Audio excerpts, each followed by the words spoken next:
இது உங்கள் simple Tamil facts. இன்றைக்கி நம்ம எதை பற்றி பேச போகிறோம் அப்படின்னா, குடும்ப மகிழ்ச்சியாக இருக்கணும்னா பெண்கள் ஒரு சில விஷயம் ஃபாலோ பண்ணணும். அதுலேயும் முக்கியமான விஷயம்தான், சின்ன சின்ன விஷயம்தான், ஆனால் இம்பார்ட்டண்ட் தான். அதெல்லாம் அதை பற்றி தான் நம்ம பேச போகிறோம். சேனல் பிடிச்சிருந்தா சப்போர்ட் பண்ணி சப்ஸ்கிரைப் பண்ணுங்கள். இதுவரை எனக்கு சப்போர்ட் பண்ண சப்ஸ்கிரைப் பண்ண அத்தனை நல்ல உள்ளங்களுக்கும் என் மனதார நன்றி. வாங்க வீடியோக்குள்ளே போகலாம்.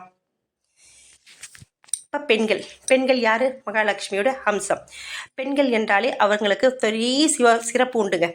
குடும்பத்தை மகிழ்ச்சியாக வழிநடத்த அவங்களால் மட்டுமே முடியுங்க. எந்த ஒரு விஷயமா இருந்தாலும் சரி, அந்த விஷயத்துக்கு சொல்யூஷன் கண்டிப்பாக பெண்கள் கொடுப்பாங்க. அதே மாதிரி வீட்டில் பாரம்பரியம் எது, நம்மளுடைய பழக்க வழக்கம் எது, இதெல்லாம் அவங்களுக்கு தெரியும். அதனால தான் பெண்கள் வீட்டில், அதாவது பெண்கள் வீட்டின் கண்கள் அப்படின்னு சொல்லுவாங்க. பெண்கள் இல்லாமல் எந்த வீடும் முழுமை அடையாது. ஒரு வீட்டில் பெண் இருந்தால் பாருங்கள், அந்த வீடு மகாலட்சுமி கடாட்சமாக இருக்கும். ஒரு வீட்டில் பெண் இல்லைன்னா அந்த வீடு ஏடாகுடமாக தான் இருக்கும். ஸோ ஒரு வீடானது முழுமை அடையணும் அப்படின்னா அந்த வீட்டில் பெண் கண்டிப்பாக இருக்கணும். அதனால தான் என்ன பண்ணுவாங்க, பொறுப்பெல்லாம் எடுத்து குடும்ப தலைவியான பெண்கள் கிட்ட தான் நம்ம முன்னோர்கள் கொடுப்பாங்க, ஒப்படைப்பாங்க. வீட்டில் நடமாடும் மகாலட்சுமி யார் அப்படின்னா பெண் தான். அந்த பெண் பலவிதமான சிறப்புகளை கொண்டவள்.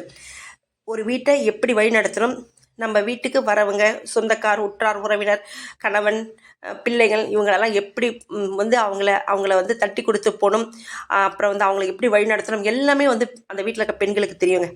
யார் யார் எப்படின்றத அவங்க கரெக்டாக அனலைஸ் பண்ணி வச்சுப்பாங்க, ஜட்ஜ் பண்ணுவாங்கங்க. அதே மாதிரி நம்ம குடும்பம் கோவிலாக வேணுமா, அதாவது வீடு கோவிலாகுவதும் சந்தோஷமாக இருக்கிறதும் அந்த வீட்டு பெண்கள் கையில் மட்டும்தான். பெண்கள் காலையில் எழுந்தவுடனே ஆக்டிவாக இருக்கணும். அப்புறம் அவங்க வாயிலிருந்து பேசப்படும் வார்த்தைகள் சுபமான மங்களம் கலந்த வார்த்தையாக இருக்கணும். எதிர்மறை சொல் பேசக்கூடாது. நம்ம காலையில் எழுந்து இது பண்ணுறோன்னா, பசங்களையோ ஹஸ்பண்டையோ நம்ம சொந்தக்காரையோ எழுப்புறோன்னா, அவங்கக்கிட்ட பேசுகிறோன்னா சாஃப்டாக ஸ்மூத்தாக சிரிச்ச முகமாக பேசணும். அதுக்கப்புறமா நம்ம பேசுகிற பேச்சு அவங்களுக்கும் நமக்கும் அன்றைய நாள் ஃபுல்லாக மகிழ்ச்சிகரமானதாக இருக்கிற மாதிரி நம்ம நடந்துக்கணும்.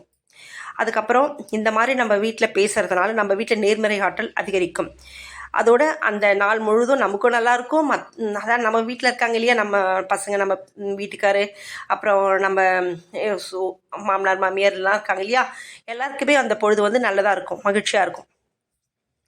காலையில் எழுந்த உடனே குளிச்சுடுங்க. குளிச்சுட்டு அந்த காலத்துலலாம் பெண்கள் புடவை கட்டுவாங்க. இப்போ நைட்டி நைட்டில் மட்டும் போடுங்க. காலையில் எழுந்திரிச்ச உடனே முடிஞ்சால் புடவை கட்டுங்க. இல்லையா வேறு ஏதாவது ட்ரெஸ் இருந்தால் கூட, சுடிஸ் அந்த மாதிரி இருந்தால் கூட நீங்கள் போட்டுக்கோங்க. அதே மாதிரி நம்ம என்ன பண்ணணும்னா, ஒரு பூஜை பண்ணுறோன்னா அன்றைக்கி ஒரு நாள் கிழமைனா நீங்கள் புடவை கட்டி நீங்கள் பூஜை பண்ணுங்கள். அது ரொம்ப நல்லது. நைட்டி போட்டு பண்ணாதீங்க, அது மகிழ்ச்சி தராதுங்க வீட்டுக்கு. ஒரு ஆடை இத்தனை முக்கியத்துவம் பெறுமா அப்படின்னு நினச்சிங்கன்னா, ஆமாம், உண்மை. குடும்பத்தின் மகிழ்ச்சிக்கு அணியும் ஆடை கூட ஒரு முக்கிய காரணங்க. இதை நீங்கள் நல்ல ஞாபகத்தில் வச்சுக்கோங்க. காலையிலையும் மாலையிலையும் வீட்டில் விளக்கேற்றணும். பூஜை அறையில் விளக்கெறியணும். இறைவனை மனதார ப்ரே பண்ணணும். வீட்டில் தூபதீபம், அதாவது ஊதுபத்திலாம் இருந்ததுன்னா வாசனையான ஊதுபத்தி வாங்கி நீங்கள் சாமிக்கெலாம் காமிச்சிட்டு சொருகி வச்சுடுங்க. வீடு கோவில் சொன்னேன் இல்லைங்களா? ஸோ கோவில் என்ன எப்படி இருக்கும், உள்ள நுழைஞ்சுமே கமகமன் இருக்கும் இல்லையா, அந்த மாதிரி நம்ம வீட்டை வச்சுக்கணும். பெண்கள் பேசும் பேச்சு எதிரில் நிற்பவர்கள் மதிக்கிற மாதிரி இருக்கணும். அதுதாங்க முக்கியம். சில சமயங்களில் தீர்க்க முடியாத பிரச்சனையை கூட குடும்பத் தலைவிகள் சுலபமாக தீர்த்து விடுவாங்க. நீங்கள் உடனே நல்ல யோசனை பண்ணி பாருங்கள். நிறைய விஷயம் நான் பார்த்துருக்கேன் லைஃப்பில். டென்ஷனாக இருப்பாங்க அவங்க. நம்ம போய் அதை கேட்டோன்னு வச்சுக்கோங்களேன், அவங்க அப்படியே டென்ஷனாக சொல்லுவாங்க. அந்த அந்த அந்த ஒரு இன்சிடெண்ட்டை டென்ஷனாக சொல்லுவாங்க.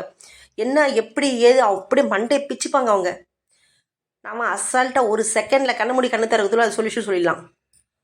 அந்த மாதிரி என் லைஃப்லேயே எத்தனோ நடந்திருக்கு, எல்லார் லைஃப்லேயும் நடந்திருக்கும். எல்லார் வீட்லேயும் பெண்கள் கண்டிப்பாக அவங்க வீட்டில் இருக்கவங்களுக்கு சொல்யூஷன் நிறைய சொல்லியிருப்பாங்க.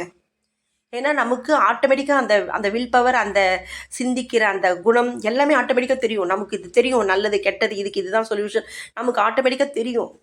அது கரெக்டாக இருக்கும். பெண்கள் ஜட்ஜ் பண்ணுற எந்த ஒரு விஷயமும் கரெக்டாக இருக்கும்.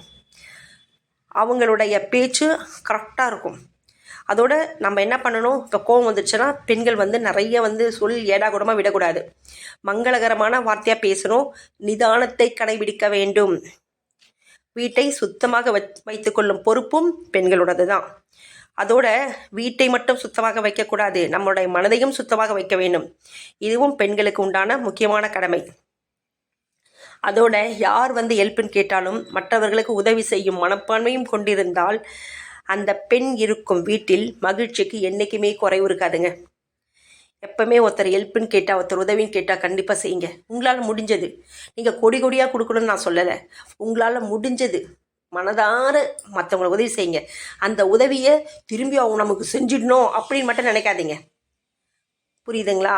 நம்ம ஒருத்தர் ஏதாவது சொல்லுவாங்களே, வலது கை கொடுக்கறது இடது கை தெரியக்கூடாது. நீங்கள் உதவி பண்ணணும்னு நினச்சிங்களா, மனதார செஞ்சுருங்க. அவங்க வந்து நாளைக்கு செய்வாங்க, நாளன்னைக்கு செய்வாங்க நமக்கு திருப்பி அந்த உதவியை அப்படின்னு நினைக்கிறதுக்கு பேர் உதவி கிடையாது. அந்த மாதிரி நீங்கள் நினச்சி உதவி செய்யவே செய்யாதீங்க. மனதார உதவி செஞ்சுருங்க. அதோட அது அப்புறம் மறந்துடுங்க. அவ்வளோதான். உங்களுடைய கணக்கு புண்ணிய கணக்கு ஆண்டவனுடைய புக்கில் போய் சேர்ந்துடும். இப்போது இந்த மாதிரி தான் பெண்கள் இருக்கணுங்க. எப்போவுமே சிரித்த முகத்தோடு இருக்கணும். வீட்டிற்கு சர்வ லட்சியத்தையும் கொடுத்து விடும் எது? இந்த சிரித்த முகத்தோட, இந்த அழகான மற்றவங்களுக்கு உதவி செய்கிற குணம் கொண்ட பெண்கள் இருந்தால் அந்த வீட்டில் சர்வ லட்சணமும் எல்லாமே அந்த வீட்டுக்கு வந்துடுங்க. சகலமும் சொல்லுவாங்க இல்லையா, அதெல்லாம் வந்துடுங்க. எவ்வளவு கஷ்டம் இருந்தாலும் தீந்துடும், எந்த பிரச்சனை இருந்தாலும் தீந்துடும். இப்போது ஒரு வீட்டில் ஒரு பெண் சிரித்த முகத்தோடு இருங்க, அந்த வீட்டில் எல்லாருமே சிரிச்சிட்ருப்பாங்க. ஒரு பெண் அதான் அந்த வீட்டு தலைவி கோபத்தோடு இருந்தாலும் வீட்டில் எல்லாருமே அப்படியே பாருங்கள், அவங்கவுங்க ஆளாளுக்கு ஒரு மூளைக்கு சுருண்டுடுவாங்க. இதுதாங்க நிஜம். ஸோ அந்த வீட்டில் கஷ்டம் நிரந்தரமாக தங்கக்கூடாதான்ற முடிவு எடுக்க வேண்டியது அந்த வீட்டோட பெண். வீட்டின் மகாலட்சுமி பெண் தான். அந்த பெண்ணானவள் அந்த வீட்டில் சந்தோஷமாக இருக்கணும்னா அதுக்கு கணவனும் மற்றவங்களும் கூட ஹெல்ப் பண்ணணும், பசங்களும் ஹெல்ப் பண்ணணும்.